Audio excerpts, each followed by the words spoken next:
कि सर पर चढ़कर बोलेगा।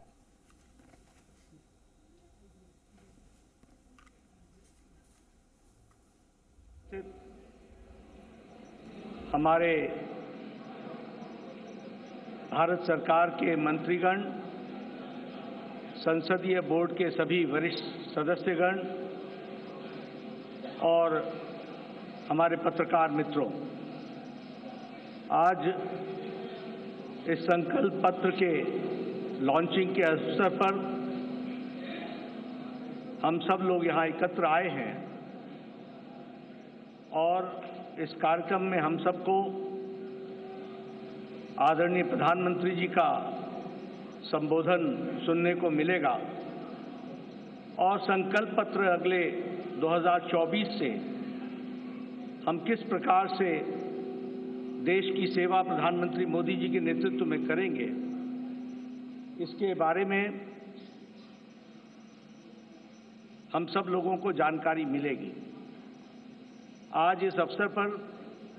सबसे पहले तो मैं आदरणीय प्रधानमंत्री जी का आज के कार्यक्रम में आने के लिए हार्दिक अभिनंदन करता हूं और स्वागत करता हूं। प्रधानमंत्री जी जब भी पार्टी की कोई भी गतिविधि होती है, उस गतिविधि के साथ वो अपने आप को जोड़ते हैं और जैसा मैंने पहले भी कहा है कि तमाम प्रधान प्रशासक होने के नाते जिम्मेवारियों को निभाते हुए पार्टी उनकी हमेशा पहली प्रायोरिटी रही है और पार्टी को वो हमेशा जब भी हमने समय मांगा तो उनका मिला है। आज वो फिर इस चुनावी कार्यक्रम में और अन्य व्यस्तताओं के बीच में आप हम सब के बीच में हैं। आपका पुनः अभिनंदन और स्वागत है। आज भारत रत्न डॉक्टर भीमराव अंबेडकर जी की जन्म जयंती है। हम सब की ओर से उनको श्रद्धांजलि पूर्वक नमन। और हम सब जानते हैं कि डॉक्टर अंबेडकर जी ने अपना सारा जीवन सामाजिक न्याय के लिए पूरी ताकत के साथ सामाजिक न्याय की लड़ाई उन्होंने जीवन भर लड़ी। ऐसे डॉक्टर भीमराव अंबेडकर जी के रास्ते पर चलते हुए भारतीय जनसंघ से लेकर भारतीय जनता पार्टी हमेशा इस विचार को और सामाजिक न्याय की लड़ाई सत्ता में रहे तो भी और सत्ता में न रहे तो भी हमेशा इस सामाजिक न्याय की लड़ाई को हम सब लोगों ने लड़ा है। हम जानते हैं कि आज संकल्प पत्र को लोकार्पण होगा, लॉन्चिंग होगी, लेकिन हम सबको यह भी ध्यान में रखना चाहिए कि भारतीय जनता पार्टी और शुरू में जनसंघ काल से लेकर यह वैचारिक अधिष्ठान आइडियोलॉजिकल बेस्ड पार्टी होने के नाते एक विचारों को लगातार आगे बढ़ाते हुए उस वैचारिक अधिष्ठान की यात्रा में हम सब लोग सम्मिलित हैं और हर बार जब चुनाव आता है तो उसी वैचारिक यात्रा को आगे बढ़ाने का क्रम हम सब लोगों ने किया है और उसको आगे बढ़ाया है। जिस बात को 1952 में श्यामा प्रसाद मुखर्जी जी ने कही, जिसे आगे पंडित दीनदयाल उपाध्याय जी ने आगे बढ़ाया, उस विचारधारा से हम कभी डिगे नहीं, हम उसको समर्पित रहे और उसको आगे बढ़ाने में हम सब लोगों ने भरसक प्रयास किया है। और हम कह सकते हैं कि मैनिफेस्टो या संकल्प पत्र यह उस विचारधारा, उस वैचारिक अधिष्ठान का अनफोल्डमेंट है। उसी को आगे किस तरीके से बढ़ाया जाए, उस यात्रा को आगे बढ़ाने का काम हम सब लोगों ने किया है। हम सब जानते हैं एक समय में हमने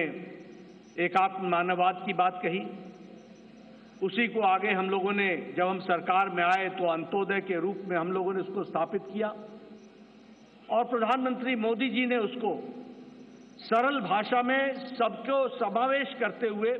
और सबकी भाषा में उसको सबका साथ, सबका विकास, सबका विश्वास, सबका प्रयास से जोड़ते हुए नीतियों को आगे बढ़ाने का काम किया। मुझे याद है कि 2014 में जब प्रधानमंत्री मोदी जी संसदीय दल के नेता सेंट्रल हॉल में चुने गए थे, तो उस समय उन्होंने बड़े स्पष्ट शब्दों में कहा था कि हमारी सरकार गरीब को समर्पित है, हमारी सरकार गांव के विकास को समर्पित है, हमारी सरकार जो समाज के अंतिम पायदान पर खड़ा व्यक्ति है उसको समर्पित है। और उसी को कार्य रूप देते हुए 2014 से एक लंबी यात्रा करते हुए पिछले 10 वर्षों में प्रधानमंत्री मोदी जी के नेतृत्व में देश ने इन सारे आयामों को बखूबी जनता को, गांव गरीब की चिंता करते हुए उसको आगे बढ़ाने का काम किया है। मित्रों, मैं यहां एक बात और भी कहना चाहता हूं कि जब देश की जनता क्लियर मैंडेट देती है तो नतीजे भी बड़ी स्पष्टता के साथ आते हैं। हम सब लोग जानते हैं कि 2014 में प्रधानमंत्री मोदी जी के नेतृत्व में हमारा वोट शेयर 31% पहुंचा, 282 सीटें हमने लोकसभा की जीती। और 2019 में प्रधानमंत्री मोदी जी के नेतृत्व में हमने अपना ही रिकॉर्ड तोड़ा और हमारा वोट शेयर 37.3% तक पहुंचा और हमारा वो सीट शेयर 303 सीटें हम लोगों ने लोकसभा में जीती। हम ये कह सकते हैं कि इस क्लियर मैंडेट को प्रधानमंत्री मोदी जी ने गांव के लिए, गरीब के लिए, वंचित के लिए, दलित के लिए, हमारी महिलाओं के लिए, हमारे युवाओं के लिए, हमारे किसान भाइयों के लिए और हमारे वंचित भाइयों के लिए उनको समर्पित किया। और उसी तरीके से अगर मैं गांव की बात करूं तो आज गांव, मैं यहां प्रधानमंत्री जी थोड़ा समय जरूर लेना चाहूंगा, लेकिन मुझे याद है 1993 में मैं पहली बार विधायक बना था। उस समय हमें अपने विधानसभा क्षेत्र में लगभग 90% के गांवों को घूमने के लिए पैदल जाना पड़ता था। आज हम कह सकते हैं कि ग्रामीण सड़क 3,80,000 किलोमीटर की ग्रामीण सड़कें बनी हैं, ऑल वेदर रोड बना और ऑल वेदर रोड के माध्यम से पक्की सड़कें बनी।